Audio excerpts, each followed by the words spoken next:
Hello everyone! Today I am fulfilling a couple of requests. I'm doing something that you might have seen people like Phil DeFranco and Jenna Marbles do. My name is Heather Feather, and I would like to tell you a story today.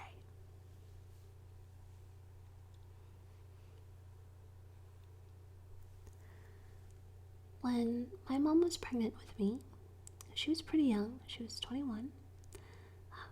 She didn't know what she wanted to name me. She had settled on 2 names, but she really wasn't feeling them. One day, she was reading a magazine, and she came across the back page of one. It had a picture of flowers in a basket and mountains, and across the top was the word Heather. And so she liked it. When I do my role plays, if you look where the window is, you'll see there's 2 pictures. And the bottom picture, next to the window, is actually that magazine page. She kept it. For the first 5 years of my life, I grew up on a horse farm. It was a place where people who were training for races kept their horses and brought them around a track. But we also had sheep and cats, goats, cows. Did I say dogs? Dogs. I used to run in the fields and I loved it. I felt very free, very safe. I had a lot of space to roam and explore. That was good for me. I used to watch the movie The Dark Crystal a lot. I was obsessed with it. If you haven't seen it, you should. But in that movie, there's a character who can talk to animals, and I wanted to be her so badly.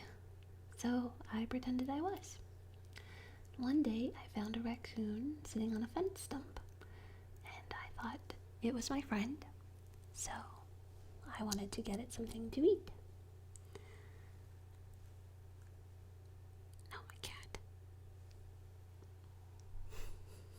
I went inside the house, and I started preparing a plate of lunch meat for my new friend.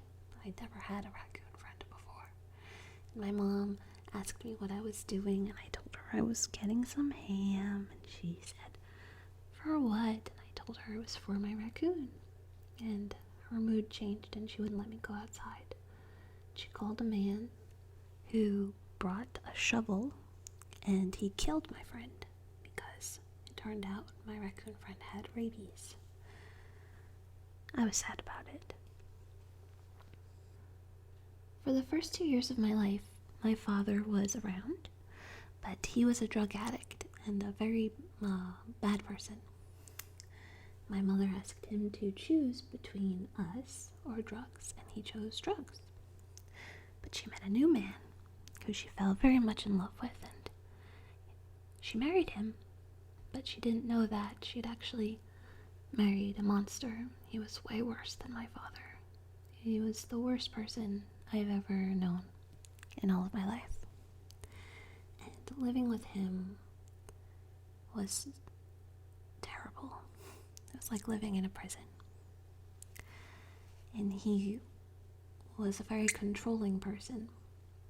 And he would do things to try to keep both of us under his thumb, especially my mother. And one of the things he would do to ensure that she obeyed him was to take things out on me.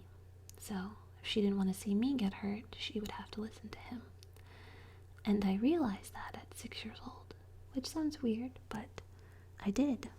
And instead of being sad, I made a decision to never ever cry again, to help my mom make it easy for her, and I became a very angry person at 6. And I became kind of a fighter. I never cried again, ever, in front of him. It wasn't all bad. Even though I was angry, I lived next door to a wonderful girl named Amanda, who would be my best friend for half of my life. I loved her. She made me happy. She had 3 brothers who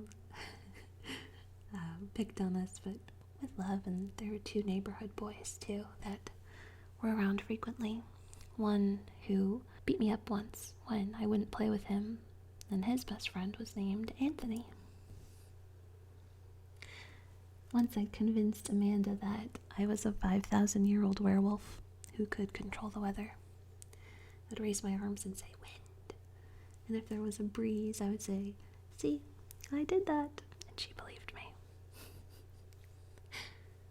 My mom had another baby when I was 7, and it was my little sister. And I have never felt the kind of love that I did until I had my sister. I loved her so much. I still do. She's the best thing that ever happened. And my best friend.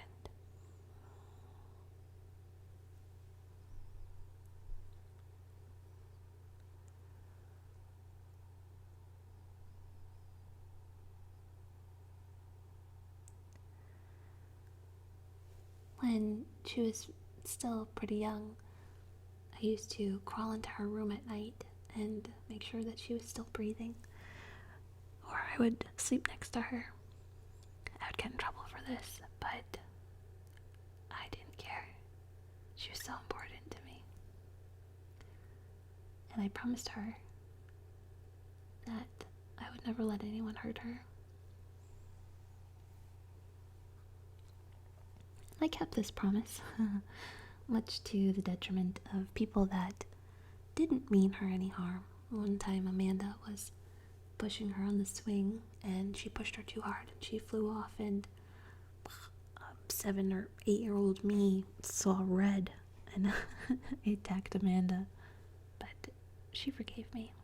And then another time, I fell while holding her, and somehow I, like a cat, twisted my body so I landed on my back. And I kept her safe, though. Because of the monster in my house, I was in my room a lot, and I had a ton of books, because my mom used to read to me every night. And not only would she read the classics, but like Dr. Seuss and stuff, but she used to read Watership Down to me, and Lord of the Rings, and things that were pretty advanced for my age. And I used to read them myself, and I developed almost a superhuman speed reading talent. And the only reprieves I would get were when my little sister would ask if I could come out and play with her. And because of her, I had a lot more time outside of my room than I probably would have otherwise. She couldn't say my name, and she would call me Honey. And my mom would sing, "Oh, Heather, honey, warm as the sunshine."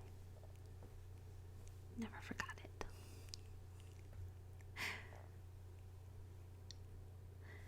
In 3rd grade, they had mandatory choir tryouts because they wanted to make a choir for my school. And so I sang, and my teacher really liked my voice and asked my parents if I could be in the choir. And since that time, I was always in school choirs. I really liked singing. I could mimic a lot of different voices. I also slept with a duck whose name was Ducky Boo, but the doctor said he was making me sick and that he needed to be taken away from me, and so my parents took him away, and I was really upset about it, but I stole him back, and I still have him somewhere in storage in my house. I couldn't let him go. I felt like I was 2 people. One was a happy girl that everybody else saw, and one was this very, very angry person that no one saw when I was home.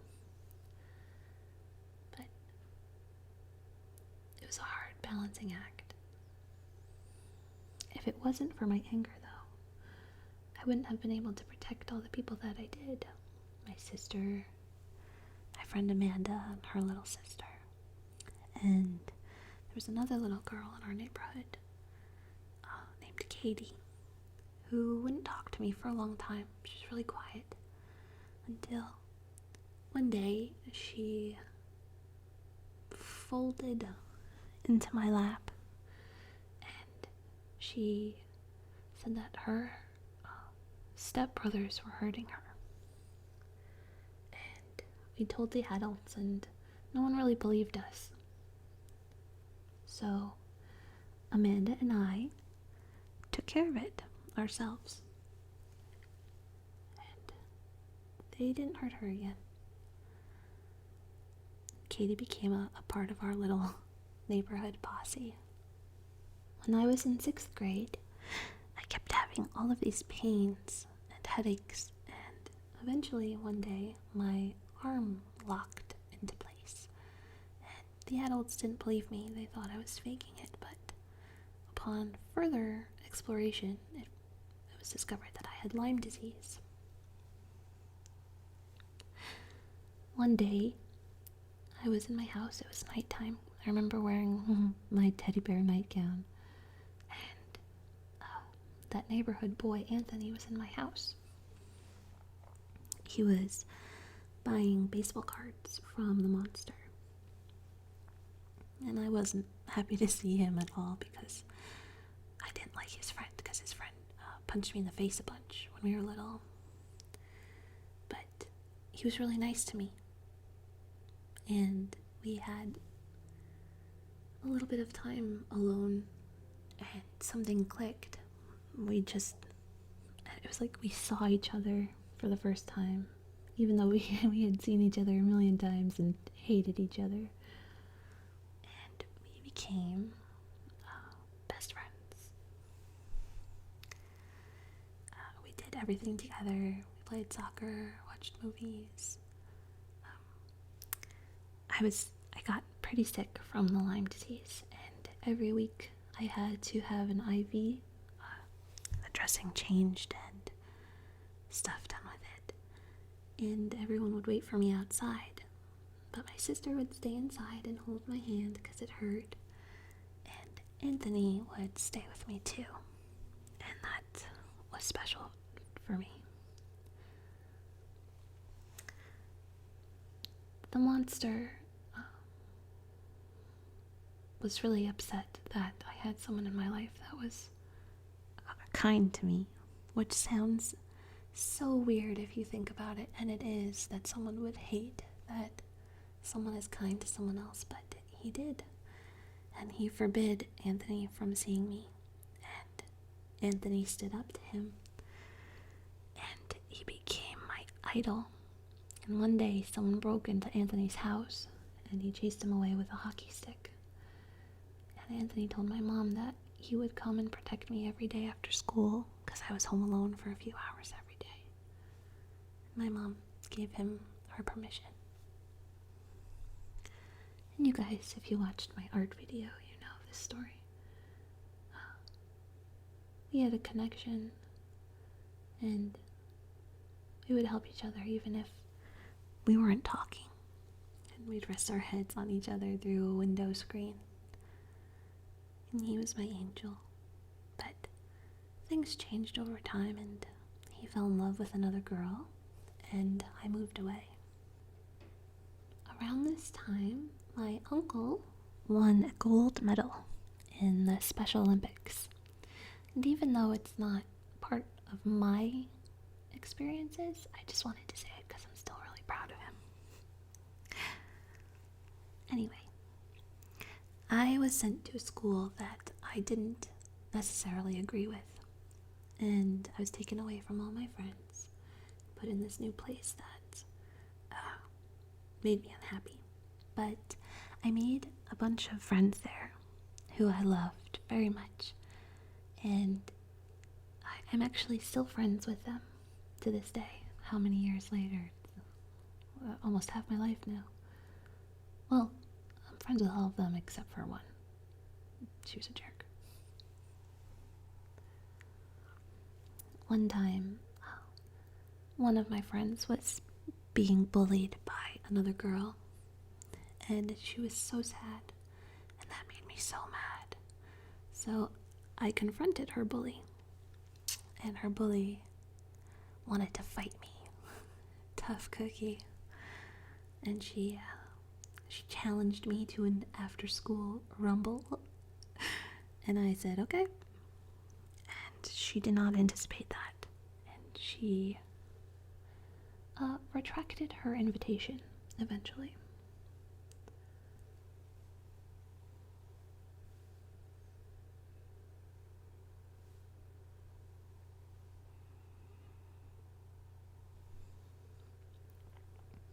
At home, I was very lonely.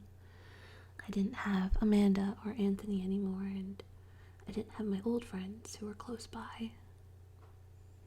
So, this anger came out on the bus. The older boys would pick on the younger children who were on our bus, and I had none of that. So I put a stop to it, and I got into a lot of arguments that year, but the little kids were happy and they sat with us because they felt safe with us. My mom convinced the monster to let me go back to my old school, where my old friends were, who I had grown up with. And I was so happy because I missed them so much. But when I got back, none of them would really talk to me, and I was so devastated. I couldn't believe that people could be so shallow, and I was really mad. I was very lonely at this time because I had to start over again, and I fell in love with characters like Sailor Moon and Buffy and Dragon Ball Z and Gundam Wing. This is when I got really heavy into anime and different kinds of shows and cinema, because those were the things that comforted me at that time. I felt very alone and trapped, and those characters were there for me. I think a lot of people can relate to that. It was like they had my back. And even though they were pretend, it definitely got me through some very hard days. But I eventually made new friends. I found that people really like to talk to me and tell me their problems, and I attracted a lot of people that just needed to talk. I have big ears. And one day in history class, a boy walked in. He was super tall, with big blue eyes, and it was my first and only experience of love at first sight. I knew I loved him. I knew it. And so I made it my mission to become his friend. And we did. We became friends, really good friends. And one day in class, I was pretty upset. I don't remember about what, but it had to do with something at home, of course. And I'm not someone who likes to talk about their feelings. I take it all in and I marinate in it. And instead of trying to make me talk to him or get put off that I wouldn't, he took my hand and held my hand the entire class. We didn't talk or anything. He just held my hand the entire class, and I never forgot that. That pretty much cemented him as my best friend. I started to work at a toy store, and my memory is pretty neat in that it retains a lot of things, so I knew the store layout really fast, and my job was to walk around and play with toys and tell people where to find things. And there was a boy that worked there, and it turns out he knew my friend, my best friend at the time.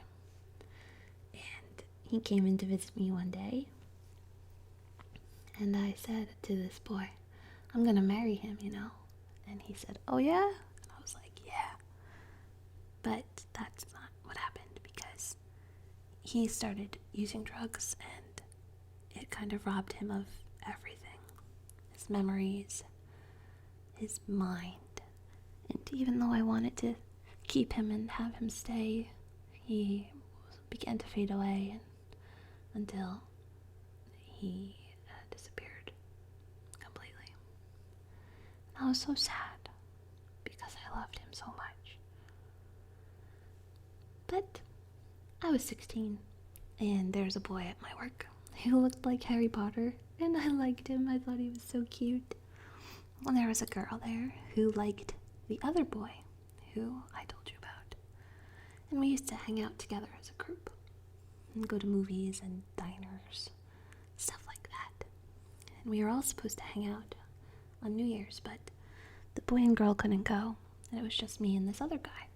And he asked if I still wanted to go, and I said, yeah, of course. And he was like, seriously? And he wore a tuxedo t-shirt, and I thought that was so funny. And he picked me up, and we spent New Year's together. The Thursday after that, I visited him at work, and he said that people wanted him to kiss me on New Year's. And I laughed, and I took his hand, and I kissed his hand, and I said, that was for New Year's. And it shocked him. I'll never forget his face. And he called me up that night, and he said, not to make things complicated, but I like you.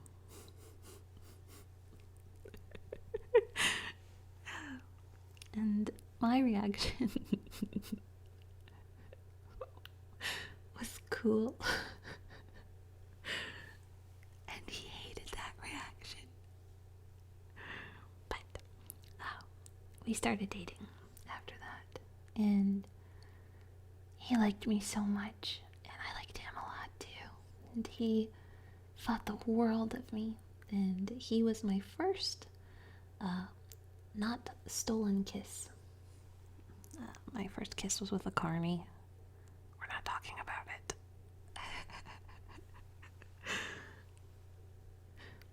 He thought I was so kind, and when I saw myself in the mirror, I saw this really angry girl who said mean things to people to protect other people, and I didn't love being that person. But when he looked at me, he saw someone with a huge heart, and he was never afraid to tell me that. And I thought it was so amazing that he saw that, because I definitely didn't see that. And the monster, he did his usual antics, tried to keep us apart, and even tried to keep me from going to prom, my senior prom. But this kid was having none of it. And I still ended up going to prom. It was awesome. I bought a super expensive dress, got all dolled up, got my hair done, got the flower. We were there for like 30 minutes before we both realized we were bored out of our minds, because we were in a place with people we didn't really care about. We just wanted to be with each other. So we try not to laugh, I'm sorry. So we ate all the shrimp cocktail off of everyone's plates at our table, and then we split, and we went to a place for the weekend. It was really fun. He went to college first, and when he did, the number 4 became super significant to me, because he got a 4.0, and I couldn't let him think he was smarter than me. I'm super competitive, so I needed a 4.0 too. Speech class changed my life because it helped me find my voice and be unafraid to use it. So use it I did, and people began to notice me academically. Teachers and groups and people in general wanted me to speak for them, be on their team, and I really didn't like being solicited by other people for things that I wasn't passionate about. I felt like I was being used. So I didn't. I only stood up for things I believed in, which was justice. Because I'm Batman.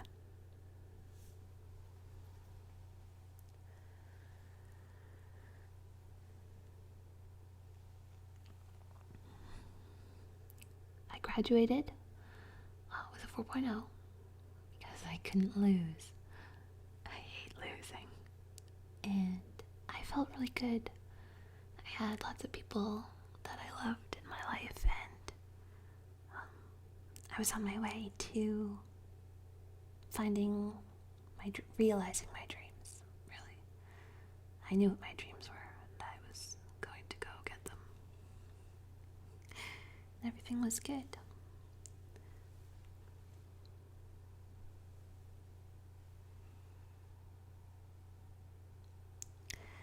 The monster was eventually evicted from my life by me. There are things that you can't combat, and he couldn't combat them. And so I slayed him, and he's gone.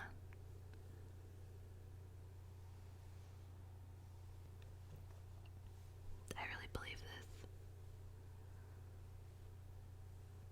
So everything was pretty good, and a couple years later, I had been watching ASMR videos for some time, and it was my birthday. And I was sitting on the couch and I just got this urge. Not like, oh, I'm hungry, I want to eat a cracker. Like that kind of crap. It was a strong impulse to make my own kind of video.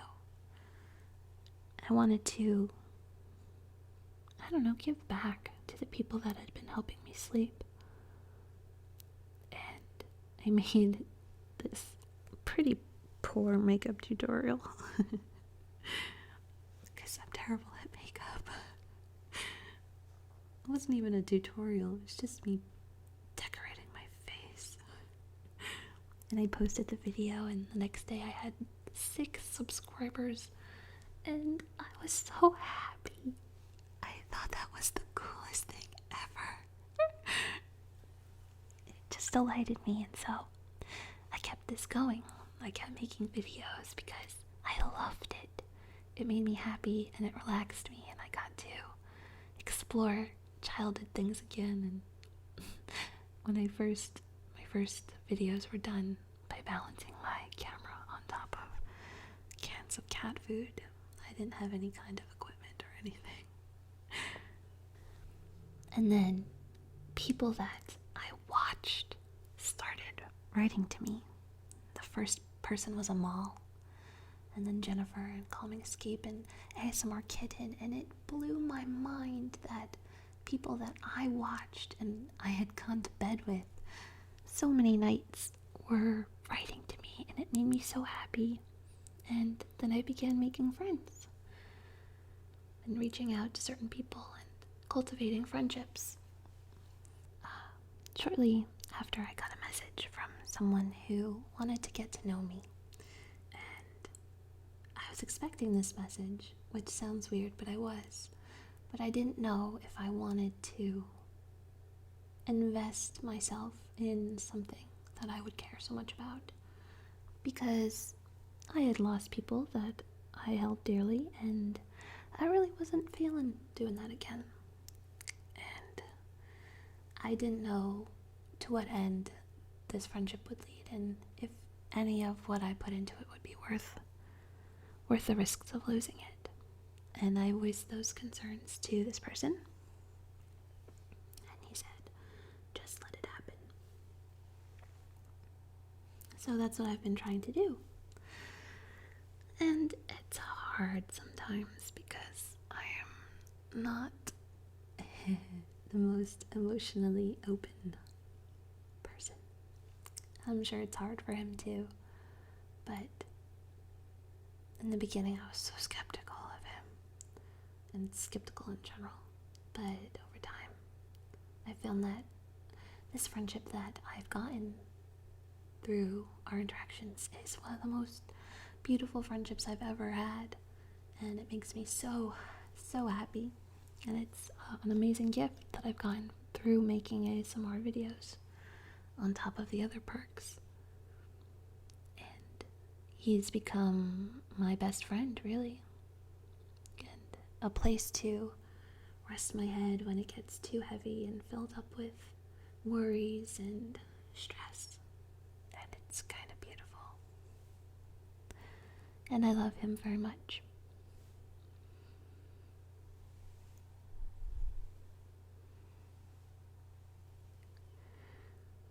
And I realized that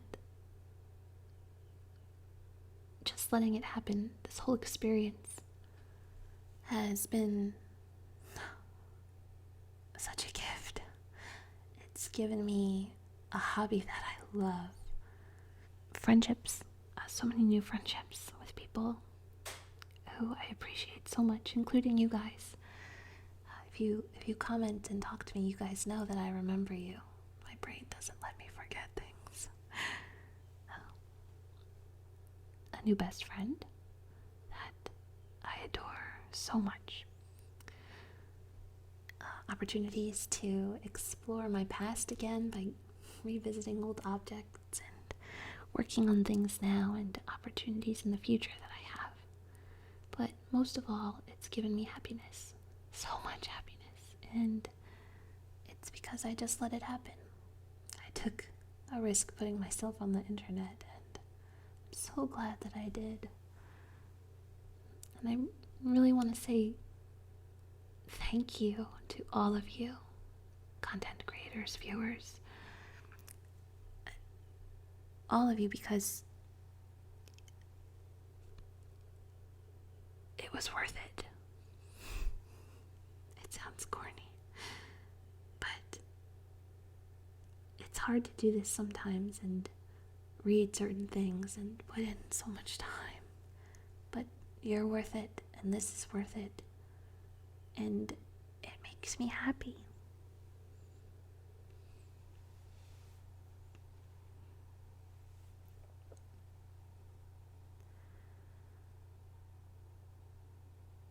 I was happy before I started making videos, but making them has, I don't know, made me a better person, I think. I feel more comfortable in my own skin, and I'm happier, even though I was happy. And that's because of you guys and this whole journey, and you guys letting me go on this journey with you. And I don't know how to say thank you in the way that I mean it.